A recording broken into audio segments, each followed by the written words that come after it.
Сайн байцгаана уу Soul Sister тавтай морил Нора байна. Өнөөдөр та нартайгаа одоо энэ сүнсний сэрэлт гэдэг зүйлийг хэрхэн эхлүүлэх вэ? Эсвэл эхлүүлээ явж байгаа хүмүүст энэ үйл явцыг ойлгох, сүнсний сэрэлтийн үе шатуудын тухай ярилцах ийм чухал ач холбогдолтой маш сонирхолтой бичлэгийг оруулах гэж байна. За тэгэхээр яагаад энэ сүнсний сэрэлтийн үе шатуудыг ярих гэж байгаа юм бэ гэхээр за ингээд хүн сүнсний сэрэлт буюу ухамсарын сэрэлт гэдэг энэ зүйлийг ингээд мэдрээд явхаар хүнд маш их зааварчилгаа юм гайд хэрэгтэй болдог. Яг юу болоод байгааг одоо ойлгохгүй, төрөгдөлд орох, буруу тийшээ явах, өөрийнхөө энэ үе шатуудын нэг хэсгийг сэтгэл готрол гэж одоо буруу онцлох тийм өөрийнхөө чиглүүлгийг буруу хийх тиймэрхүү зүйлсээ чиглэгддэг. За тэгэхээр тэдгэр хүмүүс чиглүүлэг болох үец энэ видео бичлэгийг оруулах гэж байна. За сүнсний сэрэлтийн үе шатуудыг ерөнхийдөө энэ долгион давтамжтай зүйрлээд ойлгочих болно. Өмнөх бичлэгүүд дээр хэлсэнчлэн бидний бодол, мэдрэмж болон ерөнхийн ертөнцийн зохион байгуулалт бүгдээрээ л энэ долгион давтамж гэдэг зүйл дээр байгаа. Бид нар одоо яаж энэ хэдэн мэдрэхүүгээрээ юмыг мэдрээд хараад сонсоод байгаа юм бэ гэхээр ерөөсөө дууны долгион, гэрлийн долгионыг мэдэрж байгаа им рецепторууд гэж биеийн дотор байгаа. За тэр хүлээн авахчаар энэ долгион давтамжийг хүлээж авч мэдэрснээрээ эдгээр мэдээллийг боловсруулж юмсыг мэдрэх боломжтой болж байгаа. Тэгэхээр энэ сүнсний сэрэлтийн үе шатууд ч гэсэн яг долгион давтамж шиг нэг доошоор нь нэг дээшээ гарна яг ийм давлгаа шиг зохион байгуулалттай явагддаг. Бас нэг сонирхолтой зүйл нь за 2019 он буюу масс сэрэлт болохоос өмнө хүмүүс одоо сэрдэг байсан юм уу, ухамсарын сэрэлтийг хийдэг те хүн амын цөөхөн хийдэг хувийн юм сэрсэн хүмүүс бол байсан. Тэгээд энэ хүмүүс нь болохоор урлаг, шинжлэх ухаан, шашин янз бүрийн салбарт өөрийнхөө салбараар дамжуулаад бусад хүмүүсээс сэрээх те урайлах тиймэрхүү үйл ажиллагаануудыг бол байнга явуулж идэг, ажиглаад анзаараад харж чадвал тэгэхээр эдгээр хүмүүсийн сэрэлт бол маш удаан процесстэй 10-20 жилийн те нэг удаагийн нэг төвчний сэрэлт гэхэд тийм удаан процесстэй явагддаг байсан бол одоо сүүлийн үед энэ дэлхийн давтамж долгион өөрөө өндөр болоод ихсэнтэй холбоотойгоор бид нэр одоо хүмүүсээс New World, Old World гэж ярьж байгаа. Тэгээд энэ өндөр давтамж долгионтой зохицож амьдрах шаардлагатай болж сүүлийн үеийн 2020 оноос хойш бол хүмүүсийн сүнсний сэрэлт маш хурдцтай явагдаж өмнө нь лам бяцлагч хүмүүсийн туулдаг байсан 10-20 жилийн туршлагыг ганцхан жилд давж туулах те бүгдээрээ ингээд үе шаттай өрнөдөг байсан бол тэрдгээр үе шатууд нь давхцаж нэгэн зэрэг мэдрэгдэх те иймэрхүү зүйлсүүд их анзаарэгдэж байгаа. Тэгэхээр энэ үе шатуудыг ойлгоод яг биднэрт юу тохиолдоод байгаа юм бэ гэдгийг ойлгоно гэдэг нь том зургаар нь харж одоо газрын зураг шиг маптай болно гэдэг нь бол одоо маш чухал ач холбогдолтой. Энийг даван туулахад чухал ач холбогдолтой. За тэгээ шинж тэмдгүүдээ яриад араас нь хэрхэн даван туулах талаар зөвлөгөөнүүдийг ярилцаад явна. За сүнсний сэрэлтийг бол 7 ерөнхий үе шатад хувааж байгаа. Энэ үе шатад бол сэрхээс өмнөх үе шатыг 1-р гэж тооцож оруулаад тэгээ хоёрт нь сэрэлтийн үе шат гэд ингээд явж байгаа шүү. За тэгээ бүгдээрээ миний яриаг видеотой хамт сонсоод үзээд яваарай. Баярлалаа. За 1-р үе шат бол унтаж буй үе шат буюу unawareness sleep state гэж хэлдэг. За энэ нь яг юу хэлээд байгаа юм бэ гэхээр бидний амьдралын 95%-ийг тэр тархин цуусан програм буюу ихтгэл үнэмшил одоо нийгэм бид нарыг хэрхэн чиглүүлсэн юуг сайн муу гэж ялгаж өгсөн тэрний дагуу удирдагдаад явж байдаг. Бидний одоо хүсэл мөрөөдөл амьдралд хандах хандлага бүх зүйлийг ингээд цаанаас нь програмчлсан мэд эцэг их болон нийгмээсээ өвлөөд явж идэг. За тэгэхээр яг тэрхүү програмын дотор яг өөрийгөө жинхэнэ хин бэ гэдгийг мэдгүй яг жинхэнэ утга учир хүсэл мөрөөдөл олоогүй тэр үеийг одоо энэ унтаж буй үе буюу sleep state өөрийгөө анзаарах баг гэж үзэж байгаа. Шинж тэмдэг нь ямар хөө байдаг вэ гэхээр амьдралын ердийн хэмнэлд баригдсан те материалын зүйлд хит анхаардаг. Материалын зүйлсээс л ерөнхийдөө аз жаргалыг авдаг, сүнслэг байдал сонирхолгүй эсвэл өгөөсгдөг хандлагатай, ухамсарын түвшин бага, амьдралын зорилго нь тодорхой бус, айдас эго давмгаас амьдралаар амьдардаг. Тэгэхээр ер нь эго амьдралыг нь удирдаал, за тэгээд өөрийнхөө хүлээс нь бол айдсан байдгаа гэж ойлгож байна. За хэрвээ одоо сүнсний сэрэлт, ухамсарын сэрэлтийг эхлүүлэхийг хүсвэл энэ үед өгөх зөвлөгөө юу вэ гэхээр хамгийн эхлээд өөрөөсөө унтахаасаа өмнө асуулт асууж сурах хэрэгтэй. Би хэн бэ? Би хаанаас ирсэн бэ? Миний утга учир юу вэ? Гэдэг асуулт. асуулт. ертөнцийн хуулийн дагуу хэрв та асуулт асуусан бол тэр хариулт бол заавал ирдэг. Танд ойлгогдох ямар нэгэн байдлаар бол ирэх нь тодорхой юм аа. Сүнсний сэрэлт, ухамсарын сэрэлтийг эхлүүлэх гэж байгаа хүмүүс бол нэгдүгээр өөрөөсөө асуулт асуух хэрэгтэй. Хоёрдугаарт одоо бясалгал хийхдээ дотоод мэдрэмжүүдэд анзаарч эхлэх хэрэгтэй. За яг ямар үед би ямар мэдрэмж байна?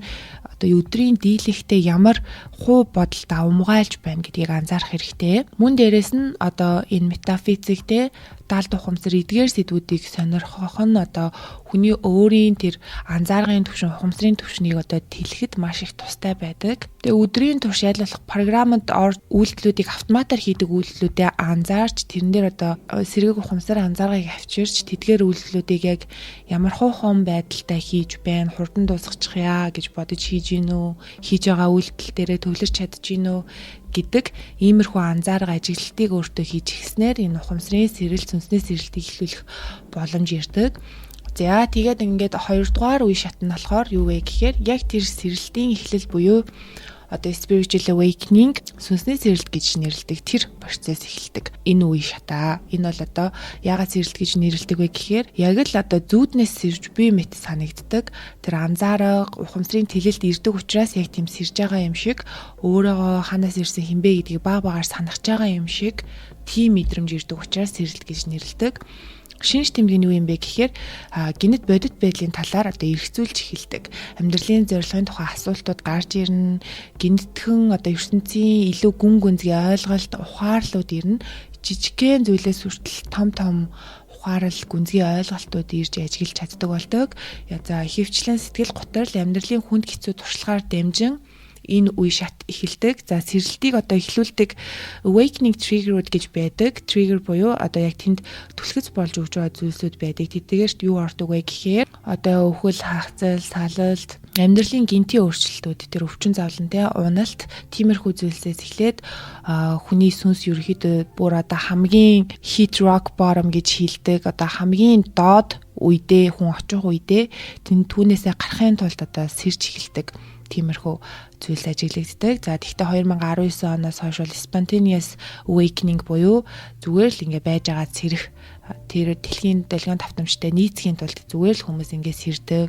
Эсвэл бүр ингээ төрөлхийн юм сэрсэн өөрөөгөө ямар зоригтой гэрхийг ирснийг мэддэг тий. Өөрөөгөө зөвхөн энэ одоо махан бие биш гэдгийг мэддэг, цаанаас сүнстэй гэдгийг мэдсэн тийм нэгээс доош цөөхөн хувьд тохиолдох тийм гоц хүмүүс бол байдгаа. Сэрэлт бол иймэрхүү байдлаар эхэлдэг. За энэ сэрэлтийн үед юу хийж болох вэ? Энд дээр зөвлөгөө хэлвэл одоо энэ өөрийнхөө шинээр мэдрээд байгаа мэдрэмжүүдээ өгөөсөхгүйгээр судалж эхлэх хэрэгтэй. Одоо сүнсний сэрэлт тохиолдох үед ихэнх хүмүүс одоо өгөөсөх гэж оролддог. Энэ бол одоо хизээж өгөөсөхдөггүй зүйл байдаг учраас энэ одоо өөртөө яг юу тохиолдоод байгаа вэ гэдгээ судалж энэ тухай ойлголт, мэдлэг, мэдээлэл өөртөөгөө адилхан хүмүүстэй харьцах тэр зүйлсүүдийг эхлүүлэх хэрэгтэй. За сүнсний сэрэлт эхэлж байгаа үед одоо ухамсар өөр түвшинд гарахын эхлэл болж нүд нэгдэж байгаа юм шиг болж байгаа учраас бидний higher self буюу дээд ухамсарууд бол биднэрт хэрэгтэй тэр мэдээллүүдийг асар ихээр илгээж бидний тархи түүнийг даунлоад хийж татаж авч байдаг. Гэхдээ ил ухамсар бол татаж авч байгаагаа ойлгодгүй.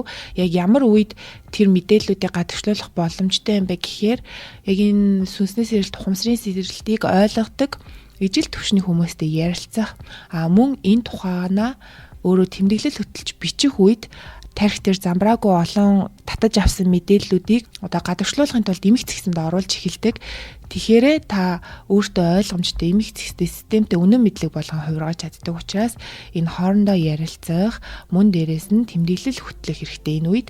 За тэгээд сэрэлт эхэлсэн үед бол ингээд давлгаагаар бол одоо энэ дэлгөөнд автамжаар бол яг энэ оргил хэсэгдээ ирж ийн гэсэн үг. Тэгэхээр маш юм яг сэрэлтийн дараа нар сарыг ойлгоол тэ одоо байгальтайгаа илүү ойрхон баймаар, хүмүүсийг хайрламаар, нийгэмшмээр юм хүсэлтэй ямарваа нэгэн зүйлийг гоё ингээд хийчмээр тийм bliss moment гэж ярьдаг. Одоо бүр тийм ивэхцэн юм шиг гоё мэдрэмжүүд асар ихээр орж ирдэг. За тэгээд энэ сүнсний сэрэлтийнхээ үед яг энэ дөнгөж сэрэлт эхэлж байгаа үедээ хит их хөөрөлт автах байдаг. Энэ дээр анхаарах зүйл нь бол тэр хөөрөлтийг одоо хит их даймжруулж автахгүй байх хэрэгтэй. Яад үйл энэ хөөрөлтийн үе бол маш богино.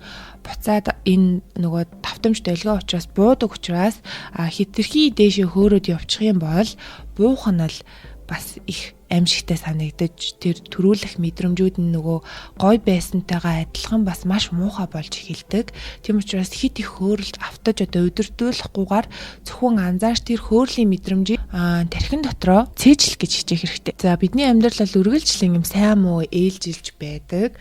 Сүнсний сэргэлт гэдэг нь болохоор одоо энэ олон долгион давтамжийн шатууд үеуд байгаа тий. Зүгээр ингээд нэг үе шат дээшлүүлж чинь гэсэн үг. Тоглоомоор бол нэг үе ахиж байна л гэсэн үг. Тэр нэг шинэ үе рүү орж байна гэсэн үг. Дөнгөж эхэлж байна гэсэн үг. Тэгэхээр мэдээж ойлгомжтой маш их тогтлол хөөрөл юу болох вэ гэсэн тиймэрхүү мэдрэмжүүд орж ирдэг.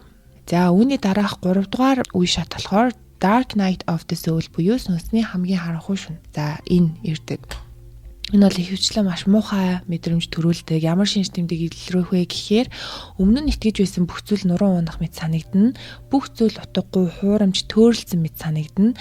Ганцаардал сэтгэл готрол хоосрлын мэдрэмж void буюу тэр нэг хоосон орон зайд орсон юм шиг мэдрэмж төрүүлдэг.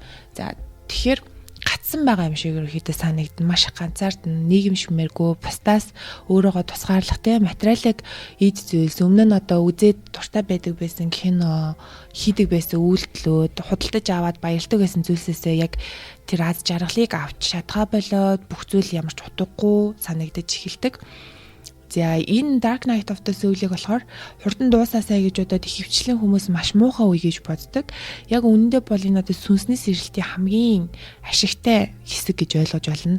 Яг юу юм бэ гэхээр за тэр сэрхээс өмнөх одоо програмчлагдсан байсан үеийн амьдрал аа шүү дээ. Нэгдүгээрт нэг хэцүү болгодог зүйл нь бол та хизэж өмнөх та болж чадахгүй. Тэр сэрхээс өмнөх байсан тэдгээр одоо аз жаргал өгдөг байсан зүйлс чинь материалын зүйлс чинь тань дахиж хизээж аз жаргал өгөхгүй гэдгийг хүлээн зөвшөөрөх хэрэгтэй болдог. За хоёрдугаарт тэрнтэй ингээд нөгөө эвлэрч хүлээн зөвшөөрөх хэцүү болж эхэлдэг. Хоёрдугаарт болохоор нөгөө маш их юм травмануудаа санаж эхэлдэг. Зүрх бол үнэхээр ингээд травматсан үед шархалдаг. Тэгээд тэр шарах байсан юм уу гэвэл байсан, анигдаагүй байж л байгаа. Та тэрийг бүрэн ойлгож тухайн үед яг юу болсон, тэр шарахыг бүрэн ойлгохоос нааш тэр шарах бол идэхгүй байж лээдэг. Тэгэхээр тэр та одоо травмагаа идгээд шархаа идгэх боломж үүсдэг.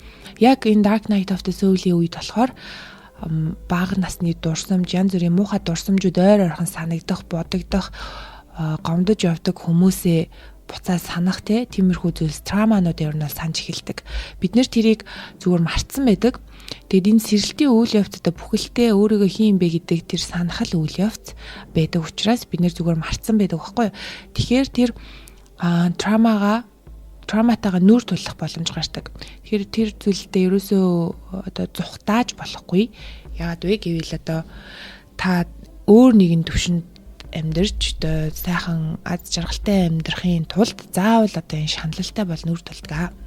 За тухайн үед одоо бага насны травма тохиоллоо гэхэд тэрийг бид нэр одоо өнөөдрийн ухамсарын төвшөнд байгаагүй учраас эсвэл энэ бүх травма гэж юу юм бэ гэхээр нэг зүгээр нэг тохиолдол шүү дээ. Бид нарын ойлгож амжаагүй юу болчихвоо, яагаад намайг ингэж вэ гэдээ ойлгож амжаагүй тэр нэгэн үйл явдал те. Тэрийг сайн ойлгуулж өгч чадах насанд хүрсэн хүн байгаагүй. За мэдээж бид нэр өөрсдөө хүүхэдээс учраас тэрийг бүрэн ойлгох боломжгүй байсан.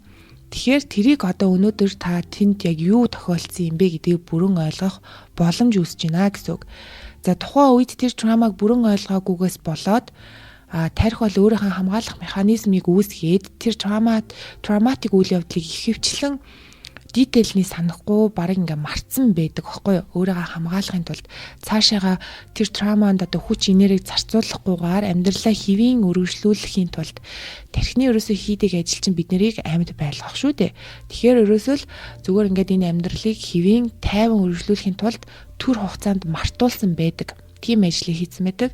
Тэгэхээр буцаага тэрийгээ санаж эхлэхэд яг л тэр нөгөө өнгөрсөн тэр үедээ очиод энэ бие дээр хүртэл мэдрэгдэж зүрх чичрэхтэй энэ физик бие дээр хүртэл маш олон шинж тэмдэг, муухай шинж тэмдгүүд ингээ гардаг. Тэгээд тэр травманаас болоод одоо өнөөдөр таныг ингээ бүрэн 100% амьдралыг мэдэрч хийхийг хүссэн бүхнээ хийж те үргэлж мөрөөдөөд бодоод байдаг хэрнээ хийж чаддаггүй зүйлс байдаг хүмүүст те тэрийг бүрэн хийхэд тэр травманууд л таны блок хүлээс болж идэг. Тэр ингээд нүдэнд үл үзэгдэх хэдий ч таны гар хүлээг бол үнэхэрийн яг ингээд хорцсон бооцсон байдаг гэсэн үг. Тэгэл одоо жишээлбэл дийлэнхтэй хүмүүс нэг жоохон бахта шоолуулсан ч юм уу те хүүхдүүдэд бүлийдүүлснээсээ болоод одоо ирээдүйд өөртөө итгэх итгэлгүй олны өмнө ярьж чаддаггүй өөрийгөө бүр нэг ийм introvert гэд итгэцэн тийм итгэл үнэмшилтэй хүмүүс байдаг. Тэгэхээр өөрийгөө нөгөө илэрхийлэмж байхгүй. Илэрхийлэхдээ одоо дандаа ингэж буруу илэрхийлэх, уурлаж бохимдож илэрхийлэх тиймэрхүү тэр травманаас болоод тийм суур итгэл үнэмшлүүд үүсчихсэн байдаг учраас энэ травматай нүүр тулаад тэрийг бүрэн ойлгож байж одоо цаашдаа сайн сайхан амьдрал бүрэн өөрийнхөө нөөц болцоогоор амьдрах тэр боломж нээгддэг учраас энэ Dark Night of the Soul бол одоо травмаг илрүүлдэг энэ үеэ гэсэн үг. Заавал энэ Dark Night of the Soul-ийн үед одоо хүн өөрөө юм давтамж төлгөөний хувьд маш их доошлсон байдаг учраас юмсыг гэгээлгээр харж тэр травмаг заавал одоо хүмүүсийг уучлж ойлгож өршөөх гэд байх албагүй. Зүгээр энэ бол илрүүлэг онцлогоо явагдаж байна гэж ойлгох хэрэгтэй. Ямар ч байсан миний уугт бол нэг ийм итгэл үнэмшлийг үүсгээд төрүүлээд байдаг иймэрхүү онцгүй таагүй дурсамж траума байв шүү гэдгийг та олох, тэрээга тэмдэглэл хөтлөх нь л маш чухал. Илрүүлэх хэрэгтэй. Яагаад хамгийн сүнсний сэрэлтийн ашигтай үе юм бэ гэхээр бид нар одоо өндөр давтамж төлгөөнтэй байгаа үед ерөөсөө энэ trauma enter ингэж ил гарч ирдэггүй. Тэгсэн хэрнээ бид нар бүрэн бас ингээ потенциалтай хүртлээ бүрэн юм өндөр давтамж төлгөөнд хүрж одоо мөрөөдлөө биелүүлж амьдарч чаддгүй шалтгаан бол одоо бидний энэ хүлээс траума байдаг. Тэгэхээр одоо энд илрүүлгийн үе шат байдаг учраас та заавал ганцаардах шаардлагатай байдаг. Ганцаараа байх шаардлага үүсдэг. Олонтойгоо нийлээд нэгдээд явж байгаа үед бол бид нар байнгын бусдад санаад тавьсан тэгээ өөрийгөө хойш тавьсан тэгээд ухаан санаа дандаа ингээ хуваагдсан анхаарал сарнсан байдаг учраас ер нь тэр траумаг илрүүлж барьж авахд хэцүү байдаг. Тэгэхээр яг энэ ганцаардах шаардлага бол цаанаасаа энэ доогуур давтамж дэлгөөнд үүсч идэг. Тэгэхээр энийг боломж гэж харах хэрэгтэй. За тэгээд энэ үеийн тэр хэцүү муухай мэдрэмжүүдийг даван туулах зөвлөгөө юу вэ гэвэл энэ үе бол хуучин биеийг устгах үйл явц гэдгийг хүлээн зөвшөөрөх хэрэгтэй. Хизээж та одоо тэр хуучин та болж чадахгүй гэдгийг нэгдүгээрт хүлээн зөвшөөрөх. Байгаа зүйлийг байгаагаар нь хүлээн зөвшөөрөх. Тэ? Хоёрдугаарт бясалгал дотроод рефлексээ хөгжүүлэх хэрэгтэй. Өөрийгөө ойлгох гэж хичээх хэрэгтэй. Яг энэ гуниг гутралын мэдрэмжээр өдөртөөлөхдөггүй зүгээр энэ гуниг гутрал гэдэг таны зүрхний чинь хаана мэдрэгдээд байна, бие чинь хаана мэдрэгдээд байна гэдгийг ажиглаж сурах хэрэгтэй. Ямар бодлуудыг төрүүлээд байна, тэр бодлуудыг бичээд тэмдэглээд ав. Тэрэн дотор л таны траума явж байгаа. Тэрэн дотор л таныг хүлээд идэг зүйл явж байгаа. За тэгээд өөрийгөө заавал хүчлэх хэрэггүй. Урсгалаараа байх гэж хичээ. Байгаль дэлхийн урсгал танд амьдралын урсгал яаж мэдрэгдэж чинь тэр урсгалыг дагаад хөвхийг хичээгээрэй. Мөн дээрэс нь байгальд гарах, бие махбодоо хөдөлгөх.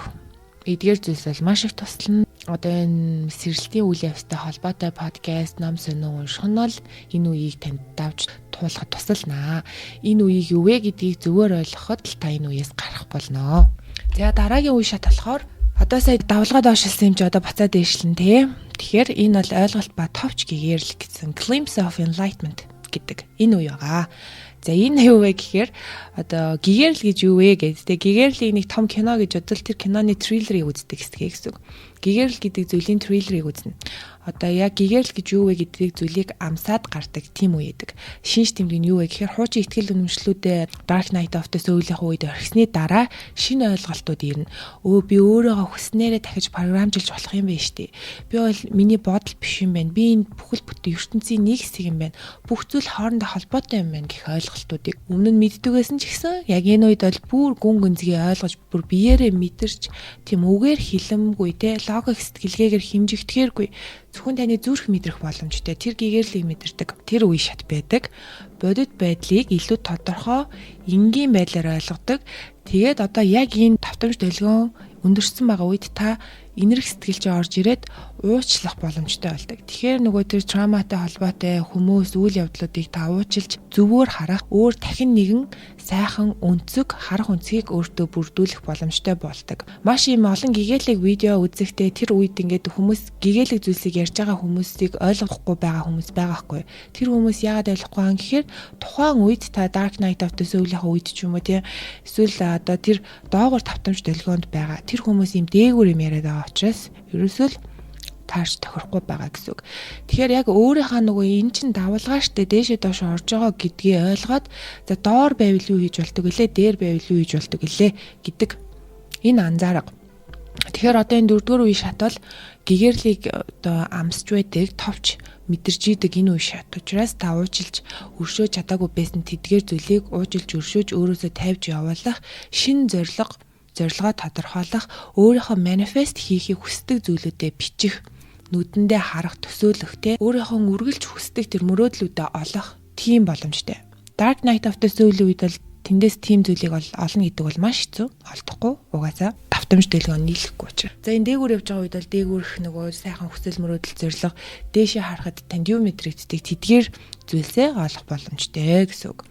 Тэгэхээр хуучин муу итгэл үнэмшлүүдийг онцлоод мэдсэн учраас одоо шинийг суулгах боломжтой тэр үе ирж байна гэсэн үг манайхаа. Маш бага жижигхэн зүйлсийн уялдаа холбоог ойлгох, ойр ойрхон нөгөө ижил төстөө тоо харах, биднэрт тохиолж идэг үйл явдлууд хоорондоо холбогдох, өчигдөр найз чинь нэг зүйл ярихад өнөөдөр тэрийг мэдээгээр үзэх, өөр танихгүй хүн хэлэхтэй. Иймэрхүү байдлаар маш их юм higher self-ээс одоо өөрийнхөө дээд биеэс өөрт хэрэгтэй мэдээллүүдийг яг жинхэнэ олох, цаашдын зорилгоо тодорхойлох үе байдаг. Тэгэхээр энэ үеийг одоо яаж өнгөрүүлэх зөвлөгөө бол яг дахиад бас бичиж тэмдэглэх, зөвхөн өөртөөгөө ажиллах, бяцлаглаа хийх. Энэ үеийн гэгэрлийг одоо жинхэнэ гэгэрлэл гэж бодож болохгүй. Энэ бол эхлэл байдаг. Тэгээд энэ үе бас дуусна гэдгийг ойлгох хэрэгтэй. Яг энэ үеийг ашиглаад гүнзгий бяцлаглалын түвшинг ахиулах. Өөрийнхөө ер нь бол одоо байнгын нэг яваад байдаг давтамж дэлгөөнөө дээшлүүлэх таны сайхан үе гэсэн үг. Тэгэхээр дараагийнхаа амьдралын одоо төлөвлөгөөг тодорхойлох, энгийн жижиг зүйлсээс хүртэл таашаал авч болдгийг ойлгох ийм сайхан товч гэгэрлийн ойлголтын ухамсар тэлэгдэж байгаа тэр мэдрэмжтэй. Одоо ухамсар бол нэг бид нар бүгдээрээ нэг гэдгийг ойлгох тэр сайхан үе байдаг. Тэгэхээр яг энэ үед төрж байгаа мэдрэмжүүдийг бүр ингээд цээжлээ авах хэрэгтэй. Үг өсөхгүй бичиж авах хэрэгтэй. Дараа нь та хэцүү үед орно. Гацсан юм шиг мэдрэмж энэ дэлгэн тавтамж чинь дахиад унана. Тэр үедээ бол тэр зүйлийг уншихтай тэр мэдрэмжээ эргүүлэн санах үе таны зүрх бүлэглээд тэр өндөр тавтамж дэлгэнд орж чаддаг учраас та энэ үеийг дотроо цээжлээд авахыг хичээгээрэй. За 5 дугаар үе шат буюу одоо сүнсний сэрэлтийг давж туулаад явж байгаа ихэнх хүмүүс яг энэ үе шат дээр маш удаан гацдаг. Үе шат void буюу хоосон байдал гэдэг нэг ийм үе шат яваад байгаамаа. Түрүү одоо тавтамж дэлгэн маш өндөр болоод гэгэрлийн мэдэрчлээш тэгэхээр одоо буцаад баг зэргийн унана. За энэ бол бүр Dark Knight of the Soul шиг бол тийм хэцүү байхгүй. Ер нь бол дараагийн нэг Dark Knight of the Soul гэж ойлгож болно. Уул нь өмнөх үе шат дээр бол би чи айгу болчлоо штэ. Би жаргаж штэ гэдэг мэдрэмж орж ирдэг байхгүй юу. Гэхдээ л бидний ойлгож амжаагүй өөрийнхөө талаар санаж амжаагүй тэдгээр олон зүйлс үлдсэн л байгаа. Тэгэхээр яг буцаал тэрнтэйгээ нүүр тулаад гацаад ийм хоосрлыг мэдэрдэг үе. Шинж тэмдэг нь юу вэ гэхээр шин үннүүдийг ойлгосон ч юу хийхээ мэдэхгүй төөрөгдөлд ордог. За тэр одоо мэдээд ойлгоод даунлоад хийгээд авцсан үнэн мэдлгүүдийг ойлгочлоо. Тэргүүр дамжуулж юу хийхээ мэдэхгүй гаццсан утгагүй дахиад санагдаад эхэлдэг. Хэлсэн ч ялаа, хэлээгүйсэн ч ялаа, хийсэн ч ялаа, хийхгүйсэн ч ялаа гэд нэг юм. За тэгвэл бид нэр мөнхийн амьдралтай юм бол тэгвэл одоо хичээгээд ах юу байдгийг эсвэл хичээх хэрэгтэй болов гэд нэг юм хоёр зүйлийн хооронд гацчдаг. Тэгэхээр энэ бас өөр нэг тийм сэтгэл готор шиг адилхан тийм хүнд мэдрэмж мэдрэгдээд итгэхгүй байдал давмгаалж эхэлдэг. Ерөөсөө л нөгөө итгэвтэй хийхжсэн зүйлсээ хийж чадахгүй болдог. Тэгэхээр нөгөө тэр асар өндөр одоо vibration байсан гэгэрлийг үзчихсэн тэр үеэсээ унаад одоо юу хийхээ мэдэхгүй болчих чинь гэсэн үг.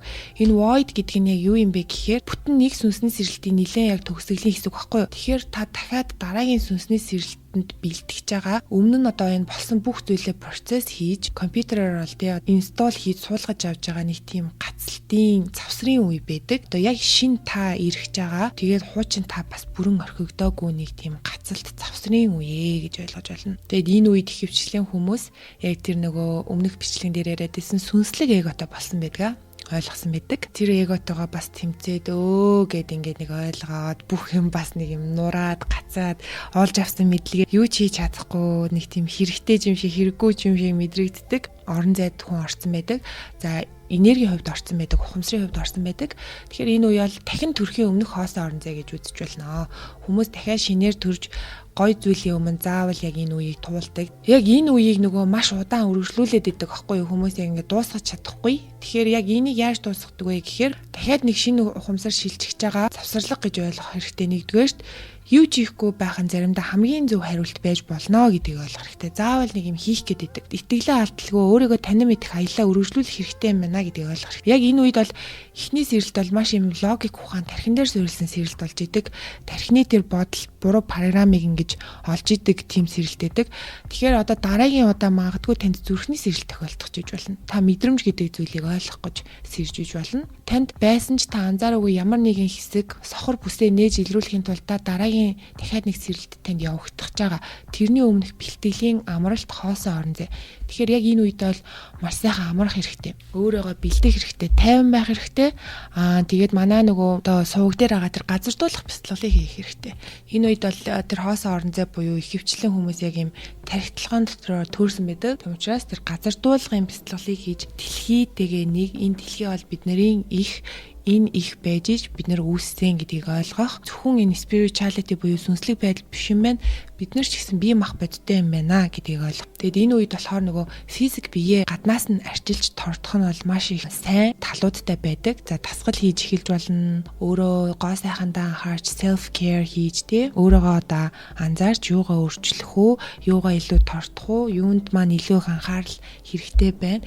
Тэр талаар судалж сүнслэг байдал бус арай өөр мэдээллүүдийг авал за таны хариулт ирж дэлгэн давтамж чинь маш хурдан өндөрсдөг. За сая унсан юм чи одоо дахиад өснөтэй. Одоо энэ удаагийн өсөлт бол бүр таны өмнөх өсөлтүүдээс шал өөр. Маш юм гоё тэнцвэртэй, дээш доош хэлбэлзэл нь бага дээгүр тэр доогуур явж байгаа давтамж дэлгөө хүртэл давлгаа учраас доогуураа хүртэл ингээд дээшээ доошоо ороод явж байгаа тий. Энэ удаагийнх бол юм дээгүүр давтамж дэлгэн байх болно манайхаа. Тэгэхээр энэ бол маш гоё тэнцвэртэй байна. За 6 дугаар үе шатын нэр бол шинэ оршихуй Integration Rebuilding Self гэж. За өөрийгөө дахин шинээр бүтээх юм шинэ оршихуй руу өөрийгөө шинээр нээж илрүүлээд шал өөрөөр амьдарч эхэлдэг энэ үе гэсэн. Шинж тэмдэг юу вэ гэхээр шинэ үннүүдээ амьдралдаа хэрэгжүүлэх эхэлдэг.